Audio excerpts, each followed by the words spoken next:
আহামরি কিছু পড়াশোনা ছিল না মদ্রিচের। ছোটবেলা থেকে ফুটবল খেলতে খেলতেই সবার চোখে পড়েন তিনি। ক্রোয়েশিয়ার ছোট্ট এক ক্লাব মদ্রিচকে নিজেদের দলে নিতে চেয়ে তার মায়ের সাথে যোগাযোগ করে।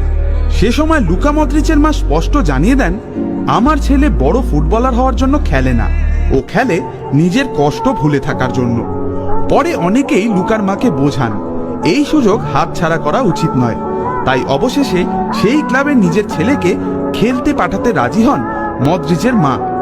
ওই ক্লাবে খেলাকালীন মদ্রিচের ট্যালেন্ট দেখে মুগ্ধ হয়ে যান কোচ। তাই কোচ তাকে বড় ক্লাবে ট্রেনিং এর জন্য পাঠান। কিন্তু রোগা লিকলিকে মদ্রিচকে একবার দেখেই বাতিল করে দেয় সেই বড় ক্লাব। এরপর ক্রোয়েশিয়ার বিভিন্ন ছোট্ট ছোট্ট ক্লাবে খেলা শুরু করেন মদ্রিচ। আর মাত্র 18 বছর বয়সেই তিনি জিতে নেন ক্রোয়েশিয়ার প্লেয়ার অব দ্য ইয়ারের তকমা। এরপরই মদ্রিচ পাড়ি দেন ইংল্যান্ডের নামী ক্লাব টটেনহাম হটস্পারে।